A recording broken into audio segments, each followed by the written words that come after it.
Amigos televidentes, qué gusto estar de nuevo y contar con la presencia de ustedes en esta conexión con la historia, un espacio que Teleamiga ha abierto para que nos acerquemos al conocimiento del pasado de nuestro país, el pasado de este país relacionado con el mundo, el pasado de nuestras regiones, en sus distintos aspectos. Y este año del 2019 pues ha estado muy marcado por un tema importantísimo, desde luego, porque nada más ni nada menos que el origen de nuestra nación, el bicentenario de la independencia nacional. Y por ello hemos desarrollado varios programas que han ido encadenados en este tema y nos han pedido que hagamos como un balance de todo esto que hemos recorrido con algunos de los que han sido nuestros invitados justamente en el desarrollo de este propósito. Hoy nos encontramos acá con Valentina Herrera, que estuvo y está hoy también siendo la voz de los jóvenes en esta perspectiva histórica. Luis Enrique Gómez Casabianca, expresidente de la Academia de Historia de Bogotá y docente universitario, y Ernesto Campos, historiador también y académico y docente también. A todos ellos, bienvenidos, muchas gracias por estar acá. Gracias, muchas gracias. Gracias, David. Bueno, primero vamos a conversar algo sobre lo que es la importancia de la historia en la vida de las personas y por ende de las comunidades. Ese es uno de los objetivos que va teniendo esta serie, destacar el por qué, para qué debemos conocer de ese pasado.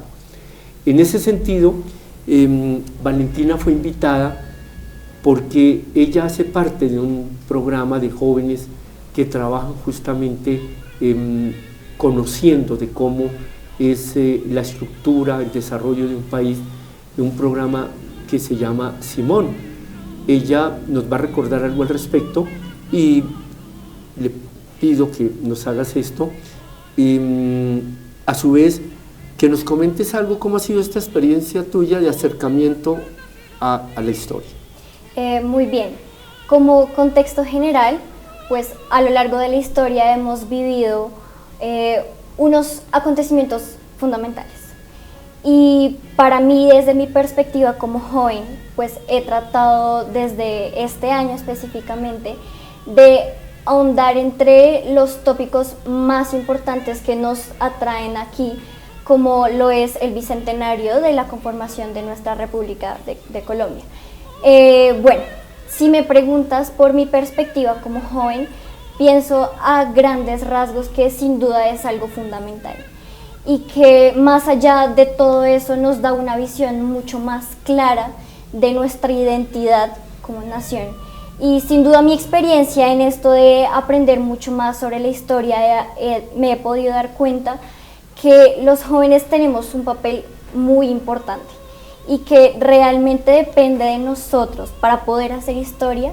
Es importante conocer nuestra historia igualmente. Valentina, y si hacemos un poco de memoria, si te invito a hacer ese ejercicio de pensar antes de que te vincularas a todo este proceso en que nos has acompañado y a hoy, porque hoy ya nos expresas estos conceptos que estás emitiendo, pero trata de pensar, bueno, cómo era tu visión antes de acercarte como te has acercado ahora a la historia.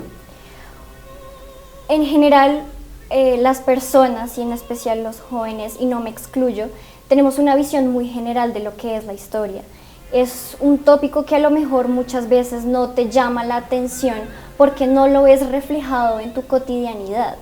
Entonces, claro, al hacer este ejercicio de acercarme mucho más a la historia, pude ver que gracias a, pues también a la conmemoración del Congreso de Angostura, se desplegó una serie de acontecimientos desde mi perspectiva de la historia completamente diferente. ¿Y esto por qué? Porque se vivencia de primera mano que la historia está presente en nuestra cotidianidad y que no es algo aislado a nosotros. Entonces yo precisamente por eso es que como joven veo que es muy importante y que además de ser algo fundamental, nos tiene que llamar a ser más conscientes de nuestra identidad y de lo que nos hace ser colombianos precisamente. Gracias. Luis Enrique, en esa experiencia docente que tú cumples, tan interesante porque tiene que ver justamente con todos estos temas históricos, y Luis Enrique nos acompañó desde uno de nuestros primeros programas. Quisiera que nos refirieras, bueno, ¿cómo ves cuando te enfrentas a estos grupos? Te enfrentas en el buen sentido, cuando estás frente a estos grupos de estudiantes, ¿qué captas? ¿Vienen con muchos vacíos o llegan ansiosos o hay que venderles la idea? ¿Y cómo encuentras esa asimilación de los jóvenes en torno de la historia? Gracias, David. Sí, efectivamente, cuando llegan los estudiantes a la universidad suelen venir con una visión muy negativa acerca de la historia. Consideran o que es un tema aburrido o que es un tema que no les va a aportar nada significativo para sus vidas o para sus carreras. Sin embargo, desde el primer día hay que empezar a hacerles caer en cuenta de la importancia que esto tiene.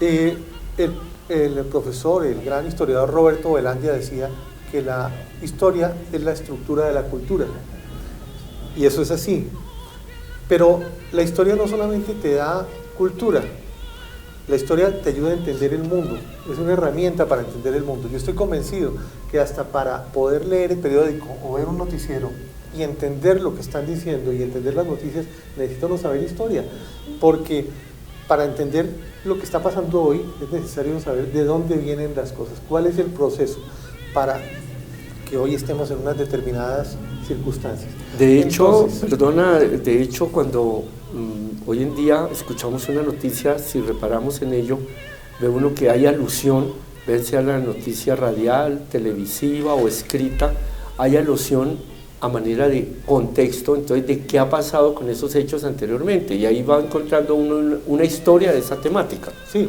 es correcto. Entonces, para entender cualquiera de las cosas que está pasando en el mundo o en Colombia, necesitamos tener unas bases históricas. Entonces, la historia te da conocimiento del pasado, pero te ayuda a entender el presente. Y cuando uno entiende el presente, sabe también, de alguna manera, o puede intuir o predecir para dónde van las cosas. O sea, la historia también es la base para el futuro.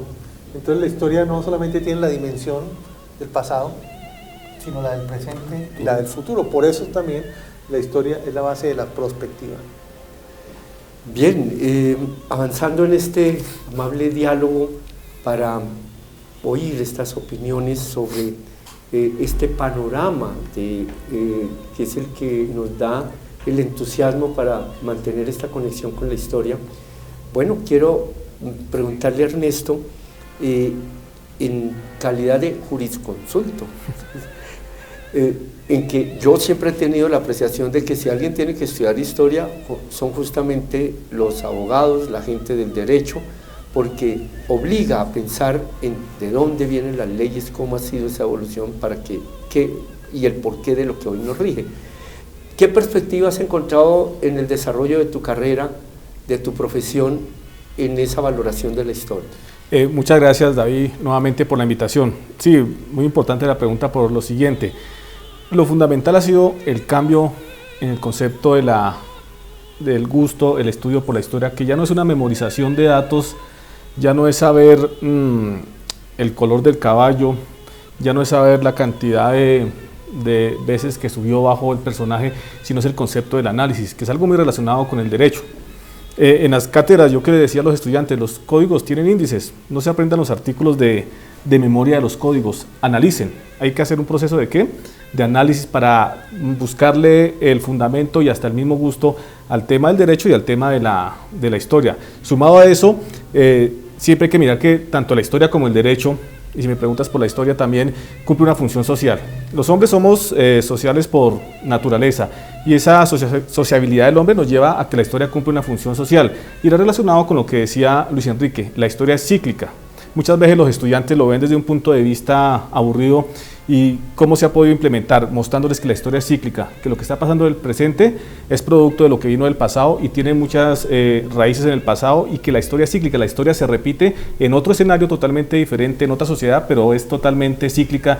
Y desde ese punto de vista yo creo que se puede ayudar para que los estudiantes, las nuevas generaciones le tomen el gusto a la investigación de la historia. Hoy en día las redes sociales es algo fundamental e importante frente a ese aspecto, sin querer dejar de lado la importancia que tiene la biblioteca, los archivos, pero las redes sociales, la tecnología también ayuda mucho al gusto frente al tema de la historia. Buscar ese análisis, como decía Mark Bloch, si no me equivoco, del análisis del pasado con el presente para proyección al futuro, y como dice Florescano, el historiador mexicano, esa función social que cumple la historia, que es fundamental en el desarrollo de todos los pueblos.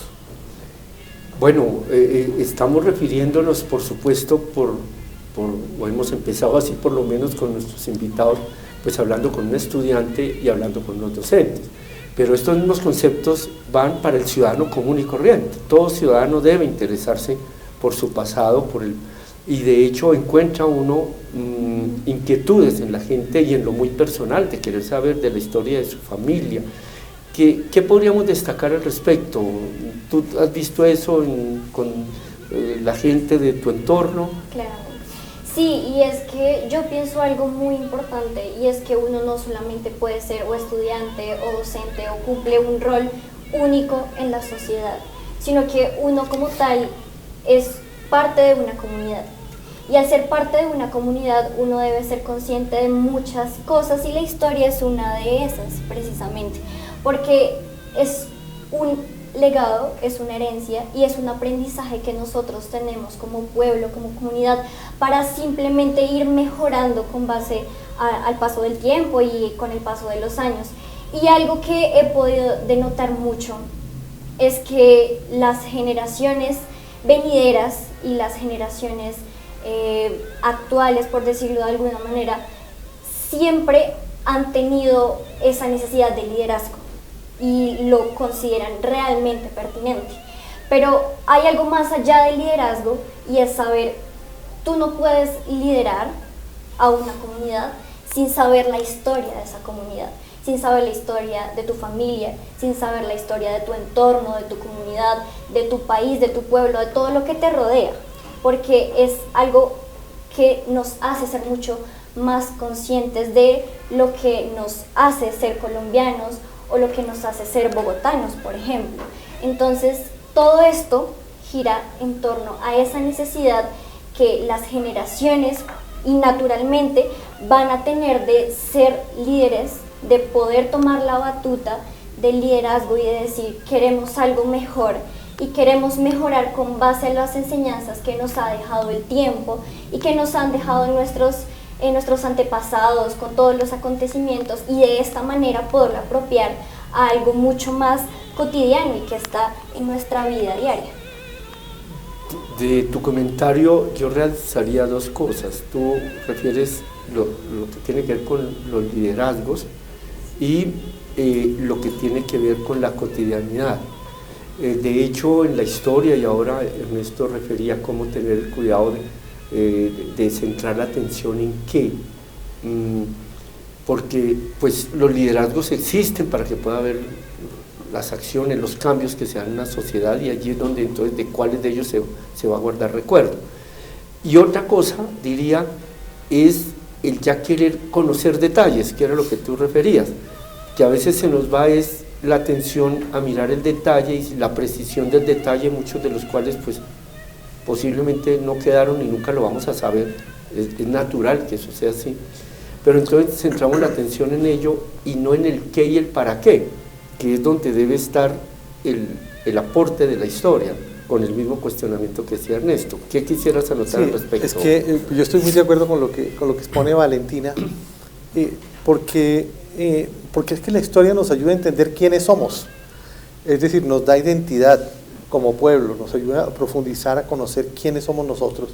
También la historia nos da muchas lecciones de psicología. Ahí están todas la suma de las experiencias de la humanidad. Entonces nos da un gran conocimiento de la psicología, nos da un gran conocimiento de la carrera, de la profesión, ya sea la que tú mencionabas ahora del derecho, pero si uno quisiera estudiar arte o bellas artes, necesariamente tiene que pasar por la historia del arte. Si quieres estudiar música, necesariamente tienes que profundizar mucho en la historia de la música. Si quieres estudiar arquitectura, igualmente. Es decir, la historia además te ayuda a dar una estructura muy clara a cada una de las profesiones. ¿Querías agregar algo? Frente a ese aspecto también fundamental, porque hoy en día con los cambios sociales veo yo que los mismos jóvenes, las familias se están preocupando por saber de dónde vienen, cuál ha sido el contexto y por qué esa situación que vive la misma familia producto de qué circunstancia es, y pues para eso hay que investigar la historia. Últimamente he visto también muy interesados las comunidades, los barrios, las parroquias, las juntas de acción comunal encaminadas a buscar el origen que de pronto se ha perdido y que no es tan largo en el espacio temporal que sea de 40, 50 años, pero está esa historia totalmente perdida, y ha servido para esos aspectos el tema de la historia oral, por ejemplo, en las comunidades, en los hechos recientes, pero sí he visto últimamente un interés de la comunidad y de la sociedad por ese rescate de la historia y saber de dónde venimos, por qué ese mismo contexto social que estamos viviendo, y también para un efecto de superación, de ver que podamos hacer cosas mejores de lo que hicieron nuestros mismos antepasados. Últimamente se ha dado una corriente muy interesante en la parte del coleccionismo, donde también se descubren esos temas del pasado de las mismas familias y por las cuales esos integrantes de las familias se han preocupado últimamente por saber esos orígenes y esos determinados aspectos de por qué estamos aquí hoy, por qué estamos en esta circunstancia, por qué llegamos a este pueblo, por qué fue el desarrollo empresarial de mi familia, por qué nos quedamos en determinado aspecto también X o Y en la familia, y eso ha fomentado el tema de la historia y ayuda, insisto, mucho el tema hoy en día de las redes sociales, del acceso a los archivos digitales, etcétera, etcétera, de todos los aspectos. Bueno, pues bien, ahí vamos viendo cómo con estas preguntas, con estas respuestas, encontramos la importancia de la historia, y de ahí la de este programa, en que buscamos estar con ustedes siempre en conexión. Ya volvemos.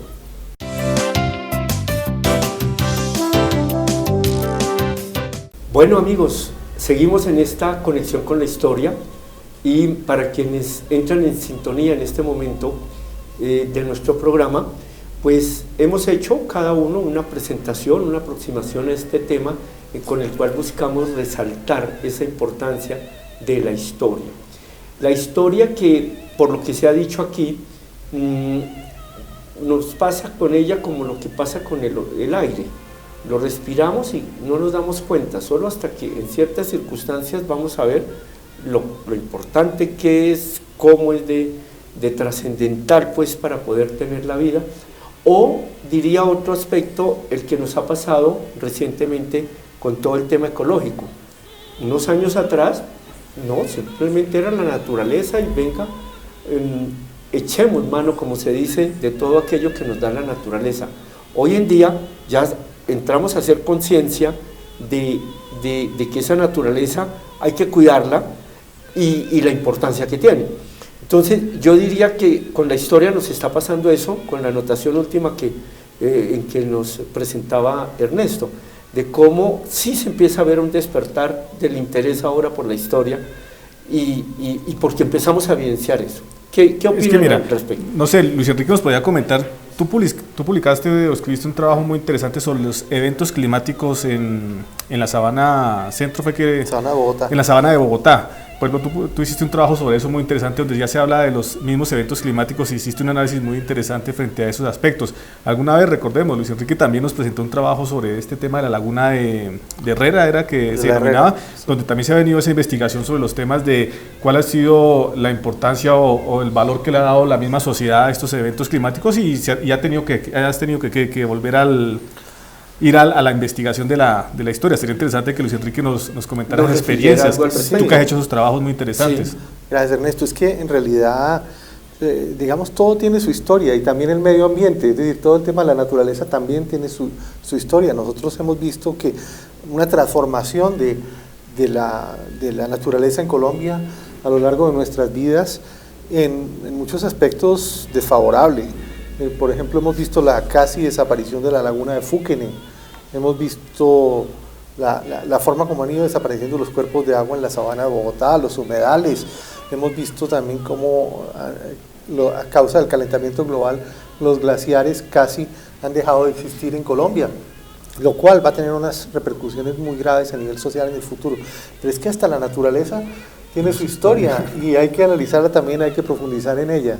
Sea entonces oportuno, yo creo que resaltar, y estaríamos tal vez todos de acuerdo, en que la historia la hemos venido tomando como simplemente la parte política y la parte militar, que son trascendentales en el desarrollo de la sociedad, y entonces van marcando esos tiempos, pero está toda esta otra historia en todas las áreas. Sí, lo que tiene que ver con la historia de la economía, la historia de las costumbres, que es un tema en el cual los historiadores franceses han profundizado mucho, la historia de la ciencia, de la tecnología, y yo creo que a veces a la gente le hace falta un poco de curiosidad intelectual en cuanto a que, por ejemplo, en el billete de 20.000 tenemos la imagen de Julio Garavito y muy poca gente se pregunta quién era él, ¿no?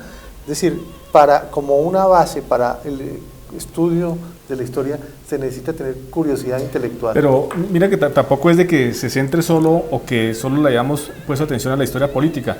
Ya desde mi rol, aparte de abogado como politólogo, ¿qué te puedo decir? Es que de todas maneras la política es lo que genera todos esos aspectos que habla Luis Enrique, que posteriormente se han creado diferentes ramas de la historia, es válido, pero es que de todas maneras, recuerdo yo que decían, de la política nace el derecho, de la política nace la economía, la misma política nos lleva a las costumbres, la misma política nos lleva a todos estos aspectos, porque es que recordemos, allá desde la antigüedad en Grecia, la política era ir a reunirse a la iglesia a hablar sobre los asuntos de la ciudad, y los asuntos de la ciudad que eran la economía, la forma de vestir, el trueque, la agricultura, todo lo que el medio ambiente en ese momento que hubo culturas antiguas que se preocuparon por el medio ambiente. Entonces no es tanto de pronto que últimamente se centró en los diferentes ramos de los conceptos de la historia, pero es que todo desciende desde el punto de vista del concepto de la misma política como desarrollo de la sociedad. Exactamente, y también me gustaría añadir algo desde ese aspecto, y es también la continuidad que uno le da como parte de una comunidad al tema de la política, porque como bien tú mencionabas, la política se ve desde todos los aspectos y hace parte fundamental, pero igualmente hablamos de la importancia del bicentenario como para llamar a todo el pueblo, la comunidad, para conmemorar y enterarse un poco más de todos estos tópicos.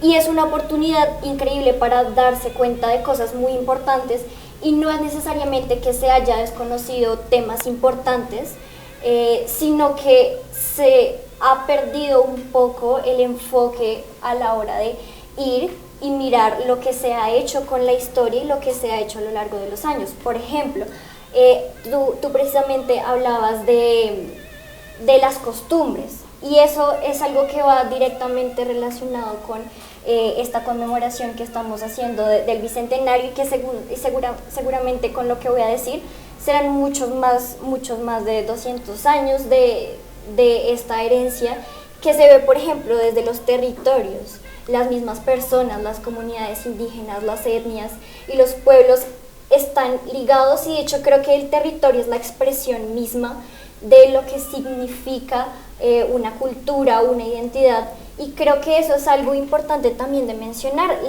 como también nosotros como estamos directamente ligados a nuestro territorio, a nuestras condiciones, por ejemplo, ambientales, como tú lo mencionabas, la importancia del medio ambiente y de toda la parte ya más geográfica.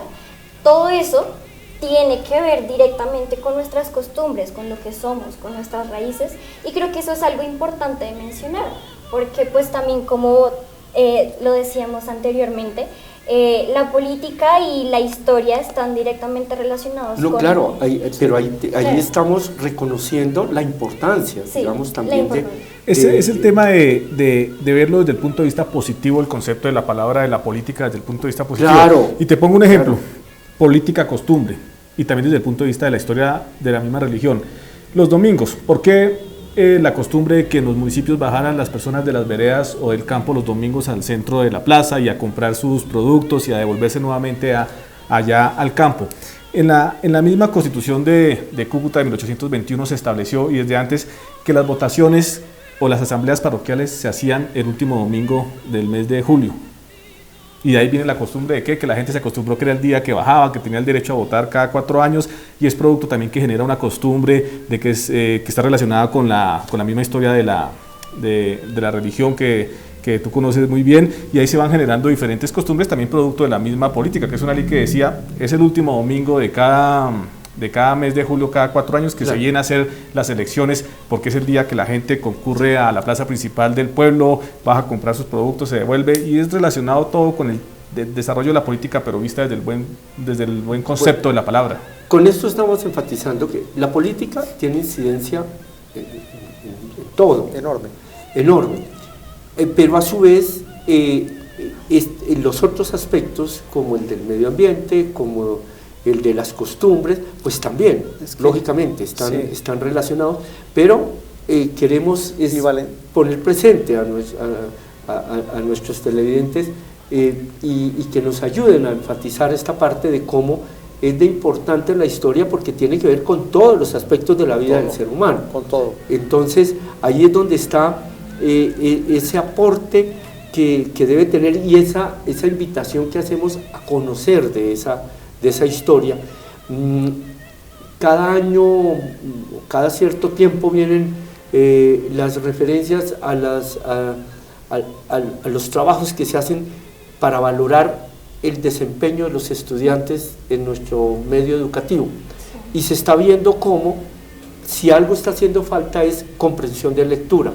Y esto va entonces con lo que tú decías, al leer la historia es más para entenderla, Claro. para analizar los hechos, no para grabarnos tanto los las procesos. fechas, sino entender los procesos. Los procesos. Y entonces ahí vemos que lo que podamos tener ahorita de vacío con los jóvenes está justamente porque va ligado a esa falta de despertar mayor interés en la comprensión de la lectura y el análisis de los hechos, que son los que marcan el desarrollo de una y otra área que va registrando la historia. Sí, es correcto.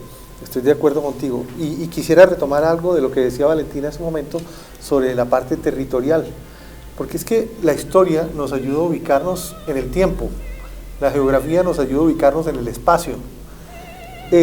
Aquí confluyen los dos elementos, por lo que tú decías, desde un punto de vista político y desde un punto de vista jurídico. Religioso. Se establece un ordenamiento territorial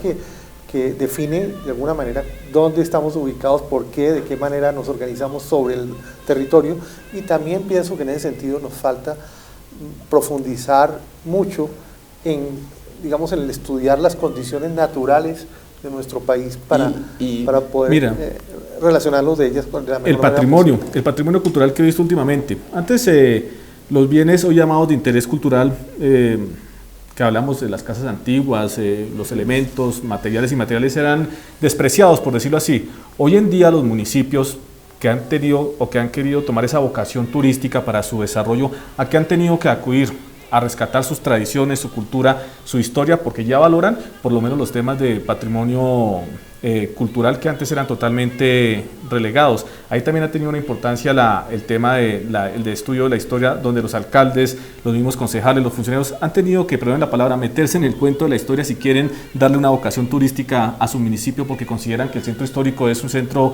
que se puede valorar y explotar desde el punto de vista turístico. Ahí volvemos otra vez al tema de la importancia de la historia, cuando desde luego para ellos la historia era simplemente pararse y cantar el himno nacional el día de la posesión y se olvidaban hasta que se les cumplían sus 4 o 2 años. Resulta curioso que a veces, como dices tú, eso se desprecia, pero cuando esas mismas personas viajan a cualquier lado, dentro del mismo territorio nacional, a otro país, Cuando se llega a cualquier sitio a conocer, ¿qué se está preguntando? El porqué de este sitio, por qué es atractivo y qué hay detrás de ello, una historia. De manera que Claro. la historia está ahí presente en todos los aspectos de nuestra vida. Claro, y tú tocas un punto muy importante, esa valoración del patrimonio Claro. material. Pero yo quisiera preguntarte a ti, y acerca del patrimonio inmaterial. No, pues estamos en el auge, ¿cómo no?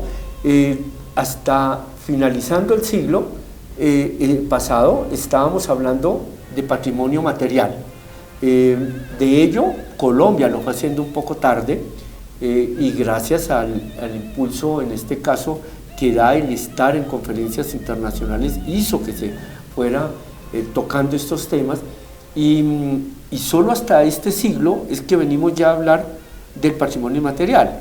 No que no existiera, no, ahí estaba y lo vivíamos, pero ahora estamos haciendo conciencia, de manera que yo creo que con esto podemos decir cómo estamos avanzando en hacer conciencia sobre la importancia de la historia, como tú bien decías, estructura a una sociedad y es un apoyo para los análisis que debemos hacer en uno y otro campo. De manera que tenemos que estar atentos a quitarnos los prejuicios que podamos tener de cualquier índole, porque han prosperado, de que la historia es carga de fechas, que la historia es que hay que leer cantidades, cuando hay que leer como hay que verlo, cualquier mira, parte. se me ocurre ahorita, la historia hay que verla como un bien de explotación económica. La historia es un bien de explotación económica desde el punto de También. vista turístico. Claro. Hoy en día se abren concursos, convocatorias, que a qué deben llevar a la persona que quiere vincularse, a conocer, a investigar Claro. sobre la historia. Hay que verlo también sin el perjuicio de la palabra, No, como un inclusive bien de dice- explotación. Ya no lo debemos ver como el tema de estar encerrados en una biblioteca leyendo, que yo me sé todas las fechas, me sé todos los años, porque si algo me caracterizo yo es que tengo pésima memoria, por ejemplo. Pero aquí estoy, aquí me gusta el tema de la historia y hay que verlo desde ese bien de explotación, Bueno, que es también bueno, el punto de vista. concepto de la Claro, y de la uno oye historia. decir cuando se están organizando algunos atractivos, decir, bueno, ¿y qué cuento se va a vender aquí? Pues el cuento es, pues, ¿qué historia, con qué soporte? Y ¿Qué es lo que hay que hacer? El soporte, tú lo acabas de decir, el soporte. Recordaba que en algunas veces les planteaba el término de geopolítica, que tú lo mencionaste a los estudiantes, y me afanaba que unos estudiantes de Derecho ya de unos semestres avanzados no conocieran qué era el término de geopolítica. Entonces les decía, hombre, por lo menos analicen la geo, qué es la geo, el lugar, la política, qué es la geopolítica, esa relación que tiene el lugar, la ubicación, un espacio temporal, un espacio político con los hechos sociales. Y eso sí me preocupaba en un momento que ni siquiera el mismo análisis lo sacaban, porque estaban muy pegados al tema de venga, recitamos qué es lo que dice el diccionario, venga, recitamos qué es lo que dice el artículo tal de tal código, pero aquí se debe ver desde el punto de vista del análisis, donde surgen nuevas tesis, nuevas propuestas y nuevas conclusiones en el tema Bueno, de la investigación de la historia. definitivamente el conocimiento de las ciencias, de las matemáticas, de la botánica, de la biología, todo eso importantísimo para el ser humano. Pero hemos evidenciado que la historia es también tan importante como todas estas otras áreas de conocimiento para nuestras vidas, para nuestra proyección. Seguimos en este diálogo, en esta conexión justamente con la historia. Luego de este panorama vendremos a mirar ya algunas de las experiencias que hemos tenido en este último periodo.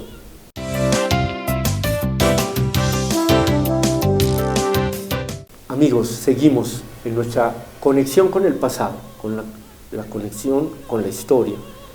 El Bicentenario ha sido una oportunidad excelente, justo nos ha llevado a reflexiones y a propósitos como el de este programa, de poder tener comentarios con personas que tienen unas experiencias muy interesantes para llevar conocimiento e inquietud al respecto.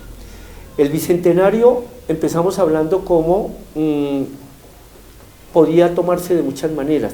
El Bicentenario de la campaña libertadora, el Bicentenario de la batalla de Boyacá, cada cual como que lo interpretaba de una u otra manera de acuerdo al conocimiento que tenía sobre estos hechos, y dijimos cómo debíamos hablar del Bicentenario de la independencia nacional, entendiendo que era todo un gran proceso.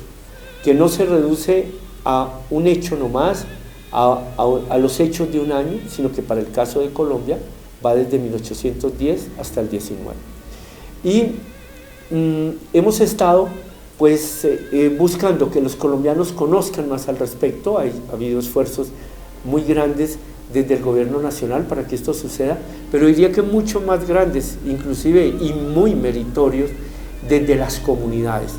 Esas comunidades que tú mencionabas, que ven la importancia en lo cotidiano, esas comunidades han estado participando muchísimo y ha hecho que surja la propuesta de que hablemos del Bicentenario y el que sigue.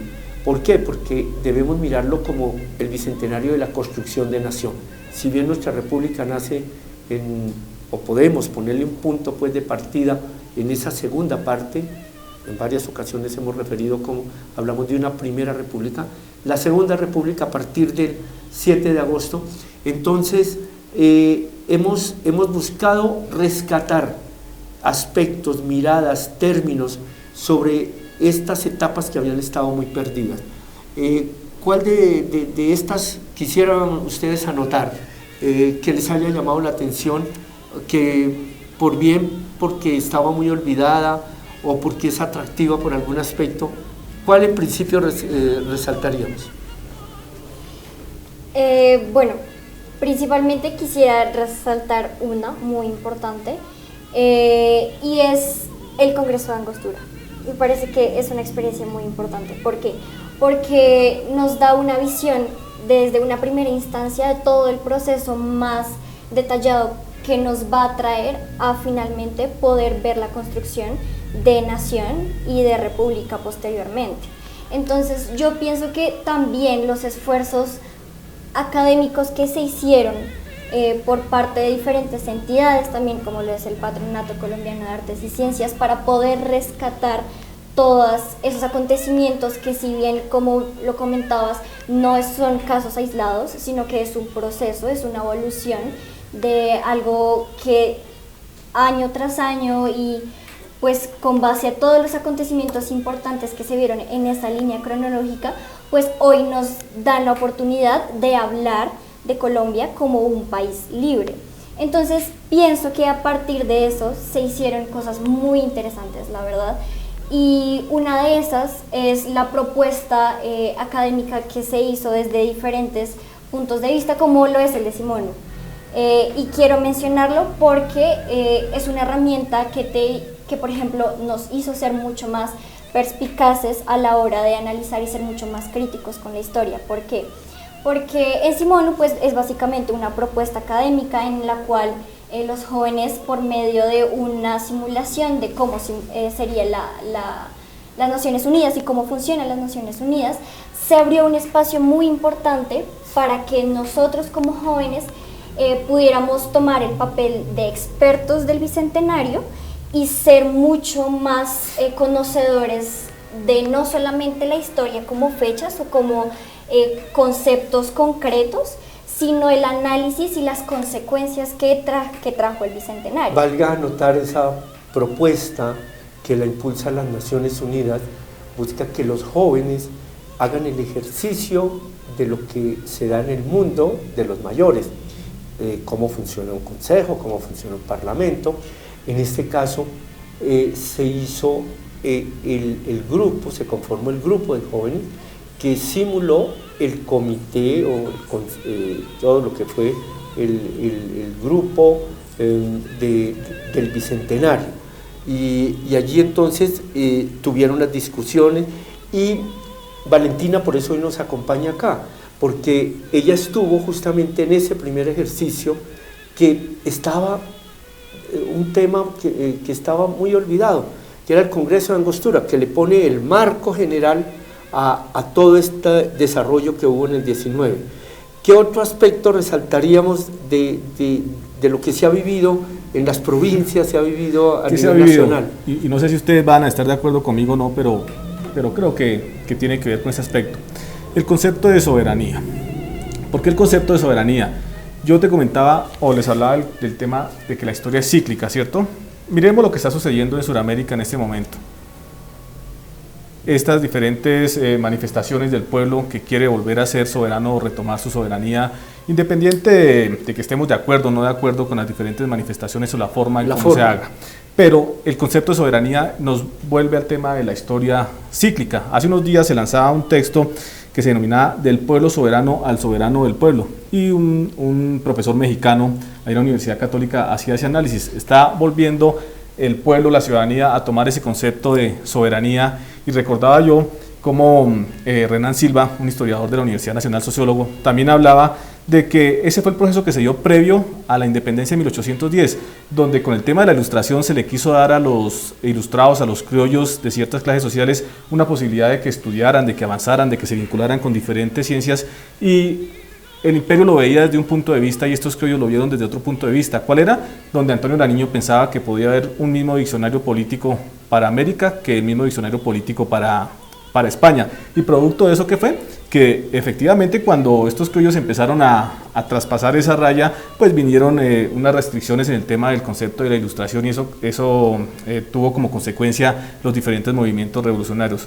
Hoy en día yo creo que hemos retomado el concepto de la soberanía y la soberanía del pueblo, y por eso insisto en el concepto de la historia cíclica, que es lo que está pasando en Sudamérica. Eso lo vivimos hace 200 años, pareciera que ahorita nuevamente lo estamos volviendo a vivir desde otro espacio temporal, histórico, geopolítico, pero lo estamos volviendo a vivir en ese concepto, y la gente toma como ejemplo lo que sucedió hace 200 vuelve años. La mirada ya vuelve atrás, la mirada al pasado. Para inspirarse, si es el caso, sí. Porque claro, ahí fue el retomar, el abogar por una soberanía, y cambiar en ese caso un sistema para mejorarlo. Luego vienen todas las expectativas sobre cómo se empieza a construir esta nación, buscando solución a todas aquellas cosas, y en el momento en que todo esto no se va dando, pues se vuelve a ver como ese principio de la soberanía.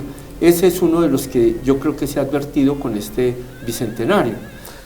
Bueno, yo diría lo siguiente, que en el año 1819 Colombia, digamos, a partir de ese momento da un viraje desde un punto de vista político y jurídico hacia una dirección totalmente novedosa, que es hacia la libertad, porque esto, digamos, ese fue en ese momento, digamos, el proyecto de nación que se tuvo, y el proyecto de nación que abanderó el Libertador y todos los próceres que lucharon por la independencia. A Colombia le falta a veces un proyecto de nación, a veces no tenemos claro cuál es el gran objetivo de nuestro país, para dónde vamos, cuál es el plan para dentro de 20 años, para dentro de 50 años, etc. Pero en aquel momento yo creo que fue una decisión hacia el sistema republicano, y eso era una cosa bastante exótica en el mundo, porque el mundo se dividía en dos tipos de países, se dividía en imperios y en colonias. Nosotros éramos una colonia que pertenecíamos a un gran imperio, uno de los más poderosos del mundo, y así estaba distribuido el mundo.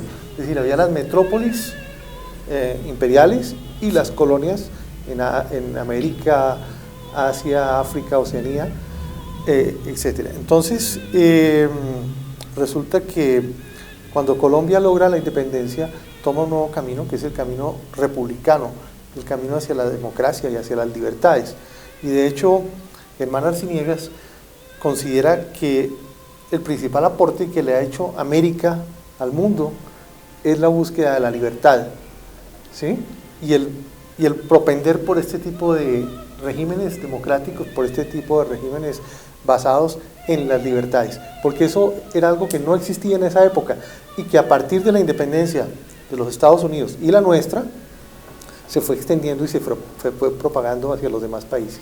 Claro, que como lo hemos referido en otras ocasiones, todo que se da allí en Francia, justamente buscando ese cambio, y se da para desarrollarse más en este mundo americano. Sí, pero y luego va incidiendo al resto. Pero la independencia de los Estados Unidos, claro, es anterior a la Revolución Francesa. Ah, sí, claro. Entonces, ellos fueron los que empezaron a marcar ese camino, y después lo seguimos nosotros, los países latinoamericanos, ¿sí? Correcto. Y Arciniegas considera eso, Es la mayor contribución que Que le ha es hecho abogando América por los al principios mundo. fundamentales. Y si lo vemos de de libertad. lo que les plantea lo siguiente, el concepto de la ilustración en ese momento, una ilustración restringida por parte del imperio español, pero ¿qué sucede? Ya los primeros fundadores de la República comienzan a practicar en el periodismo, a través del periodismo, y si ustedes analizan los periódicos de esa época, ya empiezan a darse ahí virajes del concepto de soberanía, de posturas del mismo John Locke, del contractualismo de John Locke, que si el soberano no presta debidamente su labor, tenemos el derecho de ponerlo. Ya empiezan a darse virajes en ese aspecto. ¿Por qué? Porque empieza la interconexión del mundo. Hoy en día lo que pasa con las redes sociales, ¿hace cuánto se veía lo que se ve hoy en día? Difícil, porque tocaba ir a comprar el periódico, El Tiempo, El Espectador, el periódico que fuera para podernos enterar. Hoy en día los jóvenes lo pueden hacer, como lo mencionaba por aquí al principio, a través de un computador y las redes sociales, que lo que están exigiendo en Europa también lo podemos exigir aquí, sino que es más rápido, ¿cierto? Antes tocaba esperar 4, 5 meses, años para que llegara un libro y pudiéramos conocer esas ideas, pero desde luego es desde luego el aporte que se hace aquí, por lo menos en Colombia, con los fundadores, en Venezuela, en el mismo Ecuador, en todo ese proceso que se da frente a la independencia, y desde luego con la influencia de la Revolución Norteamericana en el 76, con la influencia de la misma Revolución Francesa, con ese mismo análisis que hace Nariño de que por qué si en la Declaración de los Derechos se habla de igualdad, pero también en los tratados jurídicos del Imperio Español se hablaba de igualdad. Entonces, insisto, si era que había un diccionario para España y otro diccionario para América y otro diccionario para Francia. Entonces empieza ese interés por la ilustración, que yo creo que también hoy en día en los jóvenes está planteado ese interés por las ciencias, que nos falta un poquito porque de pronto las generaciones anteriores hemos pecado y nos limitamos a ciertos temas y no avanzamos en los procesos de educación, pero creo que hoy en día la juventud está reclamando estos aspectos y está valorando el tema de la historia. Y que estamos frente a un momento de un cambio enorme en el mundo, que pues no va a ser ahorita el motivo de acá de nuestro diálogo, pero no para dejar de tenerlo presente, que es este cambio. Mira, que tú mencionas. Para ir más adelante, 1850, ¿qué decíamos en Colombia? Decíamos, pero por Dios, estamos viviendo como si estuviéramos viviendo en la colonia. ¿Y qué tuvimos que ver en 1850? La influencia de la famosa primavera que se dio en Europa con la revolución en Francia, con la revolución en Bélgica y otros países en el 48, donde se dijo, si tenemos que progresar, tenemos que tener unas aperturas económicas y no vamos a quedarnos siempre como una colonia. ¿Y qué tuvo que hacer Colombia en 1850? Tomar esas ideas de Europa para poder salir de ese espectro colonial que se decía en el cual vivíamos todavía. Bueno, con estos conceptos, con estos pareceres, está claro entonces que el Bicentenario, yo diría, nos ha venido a servir muy bien para plantearnos todas estas cosas y buscar justamente cómo pensar en un proyecto de nación hoy en día, cuando de pronto habíamos dejado ya eso de lado, y hay que estarlo revisando, hay que estarlo repasando, hay que estarlo empoderando, y ver hoy sobre todo los jóvenes cómo toman todos estos aspectos que son decisivos para llevar adelante un país, llevar adelante una comunidad. Ya continuamos con todos ustedes y agradeciendo el tiempo y la paciencia de estar ahí, pero qué bueno que participen con nosotros en este diálogo y en esta conexión con la historia.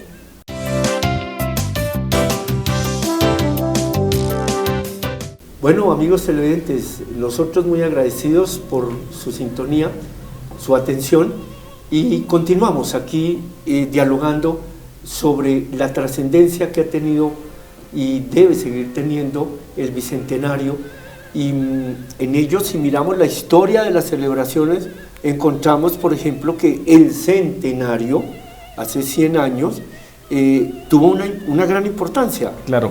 Y hacer una aclaración frente a lo que mencionaba, que vale la pena aquí, te robo unos segundos frente a lo que mencionaba de la influencia de Europa.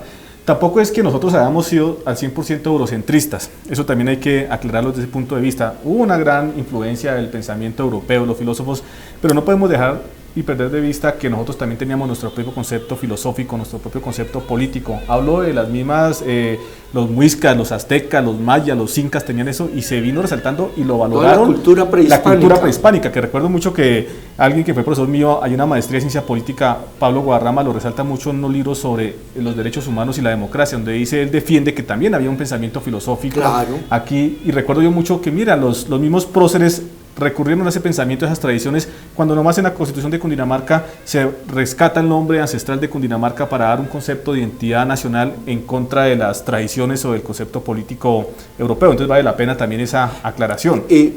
Para ir a lo que tú mencionabas ahorita. Ya que anotas esto, vale la pena que mencionemos entonces el hecho que se cumplió hace 200 años exactamente, el de la aprobación de la Ley Fundamental de la República de Colombia, en la cual se establece que esa gran nación con la que soñaba Bolívar estará constituida por los departamentos de Venezuela, de Cundinamarca y de Quito, venido del antecedente de la Capitanía de Venezuela, el Virreinato de la Nueva Granada y la Audiencia de Quito.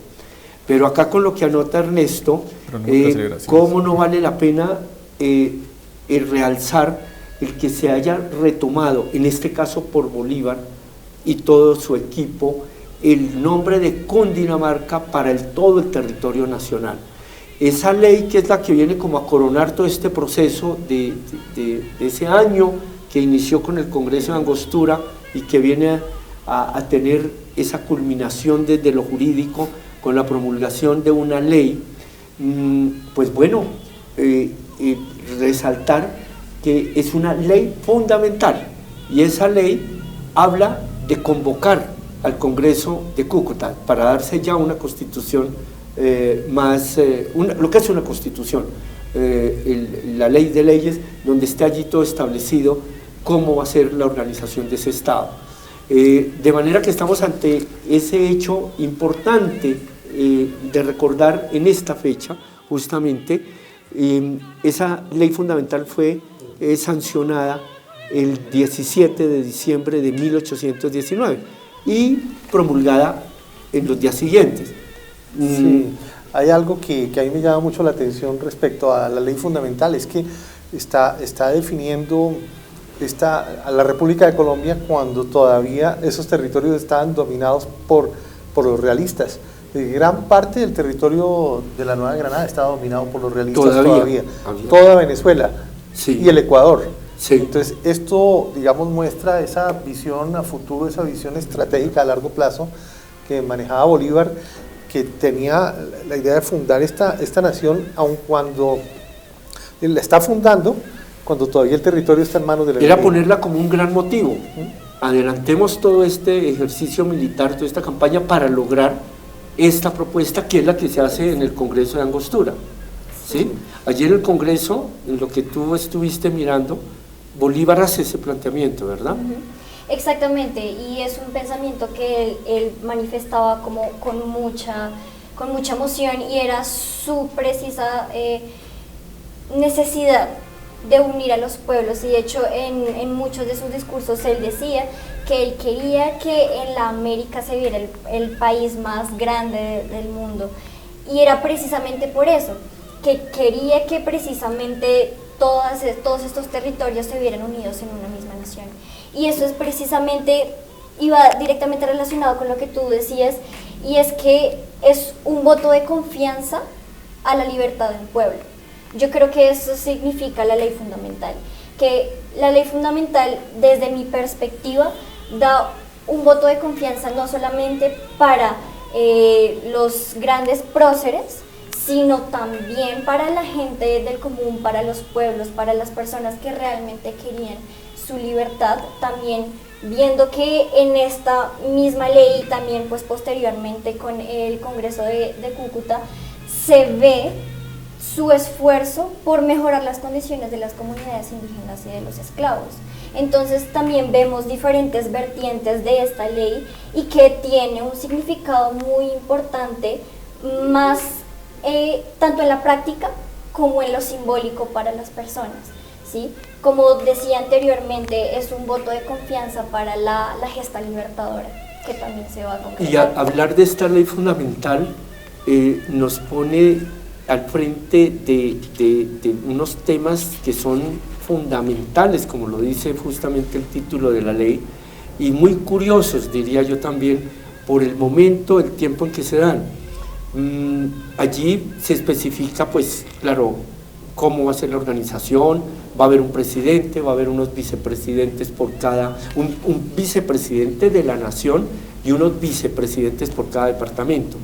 Y en el artículo 13 de la ley, son solo 14 artículos, en el artículo 13 dice cómo promúlguese el 25 de diciembre, día de la Natividad del Señor, en agradecimiento por todos los favores recibidos. Entonces ve uno como las costumbres, la creencia, la fe de la gente, la religión, tan marcado, tan importante, la natividad. Entonces, pues bueno, que sirva, que sea el escenario para proclamar la ley. Hay muchos aspectos allí que son los que vienen a definir el desarrollo que se tiene luego, porque marca que el 1 de enero debe convocarse al Congreso que va a hacerse el 21. En el 21, el 1 de enero del 20, estamos hablando. Sí. Lo convoca para el 21, que va a ser el de Cúcuta, que es más conocido. Pues la ley fundamental es una estrategia política, jurídica muy importante, desde luego de Bolívar como jefe de los ejércitos libertadores. ¿Por qué? Porque como lo mencionaba aquí Luis Enrique y Valentina lo mencionaba, desde luego era de pronto, perdón la palabra, ridículo pensar en ese momento cómo nos vamos a sentar a legislar, a hacer una constitución si ni siquiera hemos ganado la guerra de independencia con los españoles. Pero esa es la estrategia de Bolívar. Me voy yo para la campaña militar, aquí quédense ustedes deliberando. ¿Y qué voto más de confianza que después del 7 de agosto de 1819, cuando Bolívar les demuestra sí podemos vencer a los realistas, y viene pues posteriormente 3 meses después la expedición de la ley fundamental? Otro aspecto estratégico en esa ley fundamental es ¿por qué Cúcuta? Algún día un estudiante me preguntaba, pero profesor, ¿por qué Cúcuta? ¿Por qué Cúcuta? Si eso era en Angostura, si eso demanda recursos, el traslado. Yo le decía, a ver, piense usted por qué Cúcuta, lea la ley y piense por qué Cúcuta. Entonces él como que patinaba, le dije, bueno, ¿de dónde era Bolívar? ¿Cuántos fueron los delegados a Angostura? ¿Cuántos habían de la Nueva Granada y Cundinamarca? ¿Por qué cree que fue Cúcuta? Entonces dijo, ya entiendo, Cúcuta, para que aquí no nos pusiéramos bravos, que todo se iba a hacer desde Venezuela y por eso nos daban gusto de hacerlo en Cúcuta. Es otro tema estratégico. Eso no fue porque de pronto hacía más calor o más frío en Cúcuta, ahora más cerca, o había más hostales en ese momento o más comida, sino la estrategia de Bolívar de decir, aquí vamos a hacer una unidad, va a haber igualdad de derechos para todos. Ya estuvimos en Venezuela, ahora vámonos para un lugar que va a ser de la Nueva Granada, en ese momento Cundinamarca, que es un producto también del anfictiónico en Panamá. ¿Por qué Panamá? ¿Cierto? Es el centro de toda esta gran nación que quería. Estamos ante una cantera de hechos que son muy interesantes, que cuando lo sabe uno analizar, cuando se interesa por ellos y va viendo la conexión de uno con otro, entonces ve más la grandeza de ese pensamiento de Bolívar, esa visión amplia, teniendo en cuenta las costumbres de la gente, pero teniendo en cuenta la reacción política que podría tener. Yo como Bolívar podría haber dicho no, a los 2-3 meses se le da el año para que sea representativa, para que sea popular esa constitución que se va a redactar. Y tanto que dice, se convocará un nuevo congreso. A un nuevo congreso, y se les da el tiempo de que haya un proceso de un año para que se hagan todos esos procedimientos y no suene impositiva, no suene dictatorial de que los mismos con las mismas, como decimos en algo popular, sino se da un año para que se dé ese proceso también de la elección de los diputados que van a ir a Cúcuta. Bueno, ojalá todos estos comentarios que aquí hemos tratado de formular y de transmitirles generen en ustedes buenas inquietudes para conocer más y más de estos aspectos que han estado muy olvidados. Este particularmente cayó en la oscuridad del tiempo, el de la ley fundamental. Es el momento de rescatarlo y pongámosle atención por eso, por su nombre, fundamental. Conocer que ese es el gran antecedente de la Constitución que hemos tenido luego y que constituye un proceso interesantísimo de nacimiento y construcción de nación. A nuestros invitados de hoy, que habían estado ya en los comienzos de este propósito de estar aquí dialogando, a Valentina, a Luis Enrique, a Ernesto, muchas gracias por estar acá. Gracias, David. Gracias. Ley fundamental para 3 naciones. Una gran nación, y eso es lo que debemos seguir trabajando, por una gran nación. Muchas gracias.